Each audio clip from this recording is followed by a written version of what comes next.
Same speed, similar technology, completely different environment.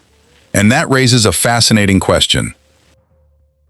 How did Indonesia take China's high-speed railway technology and make it work on one of the most complicated landscapes in Southeast Asia?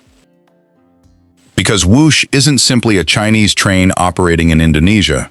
It is a Chinese railway system being forced to solve an Indonesian problem. And the first clue is hidden beneath the tracks. For years, Jakarta and Bandung were close enough to feel connected, but far enough apart to make the journey frustrating. By road, the trip could take 3 hours or more, depending on traffic. Then Whoosh changed the equation. The Jakarta-Bandung high-speed railway stretches about 142 kilometers, yet the journey can take roughly 40 minutes.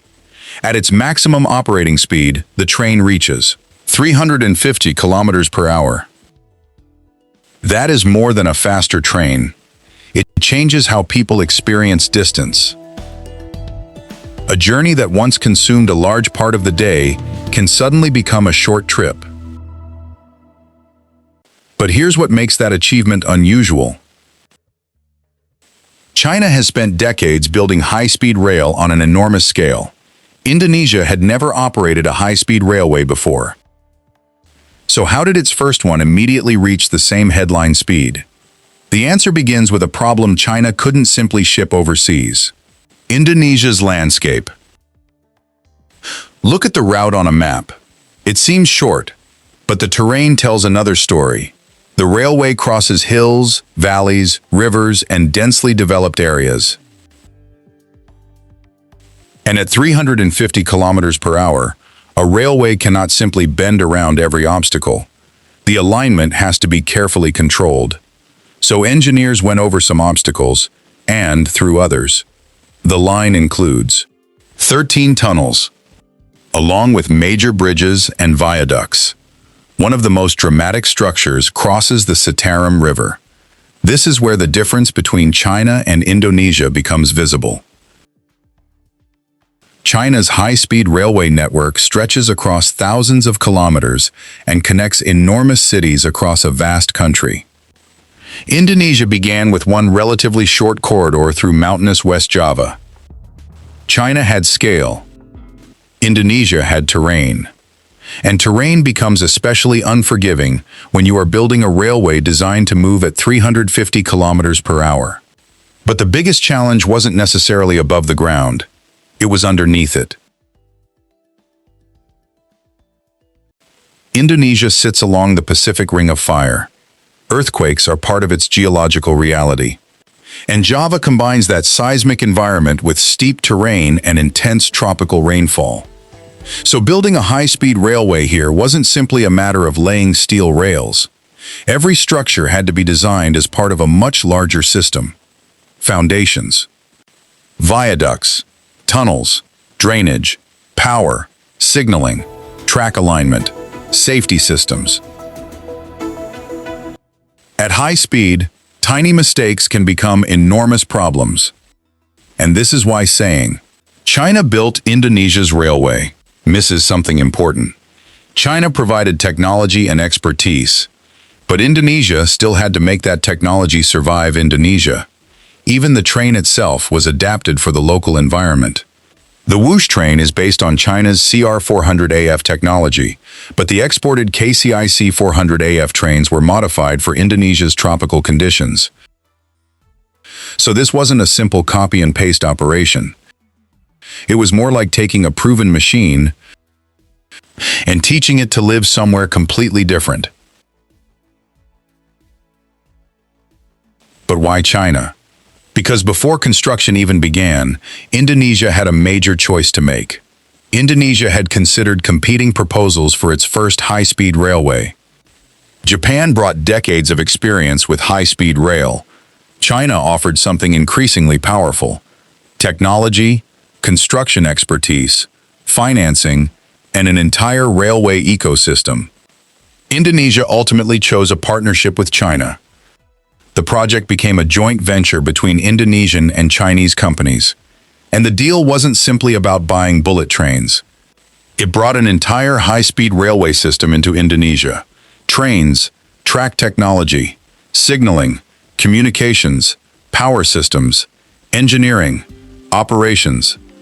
In fact, Whoosh became the first overseas project to apply China's high-speed railway system across the full industry chain outside China.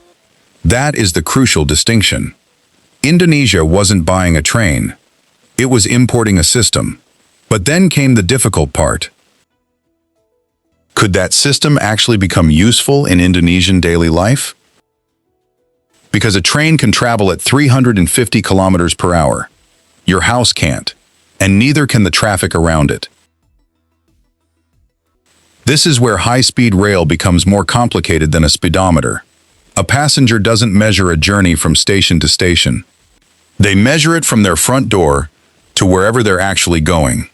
Whoosh can cross the main corridor in roughly 40 minutes, but passengers still need to reach the stations and continue to their final destinations. That makes connections and accessibility just as important as speed. Still, something extraordinary happened when the railway opened. High-speed rail stopped being something Indonesians watched happening in China. It became something they could ride themselves. The experience is almost cinematic. The doors close. The platform begins sliding backward. Jakarta disappears. The train accelerates. Buildings turn into streaks. Rice fields flash past.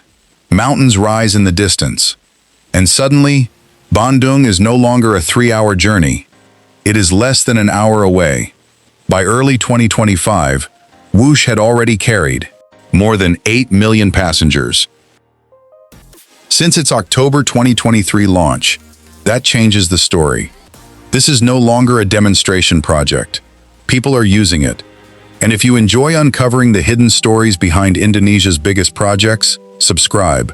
Because the most important question isn't how fast Whoosh can go. Because behind those spectacular images is a much less glamorous reality. Money. The railway was originally expected to cost around $4.3 billion. But delays, construction complications, land acquisition issues, and the COVID-19 pandemic pushed the final cost to roughly $7.3 billion. 75% of the project's financing came from China Development Bank loans. So now, Whoosh isn't just an engineering achievement.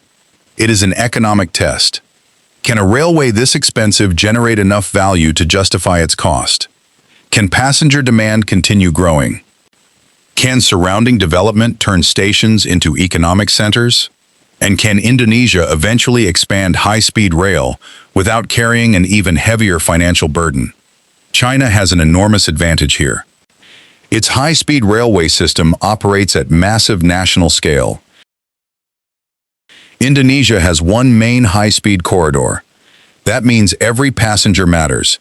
Every station matters. Every future expansion matters. And suddenly, those 142 kilometers start to look like something much bigger. Because Whoosh may not have been built simply to connect Jakarta and Bandung. It may have been built to answer a much larger question. Can Indonesia learn to build a high-speed future of its own? So perhaps the biggest mistake is to ask whether Indonesia copied China.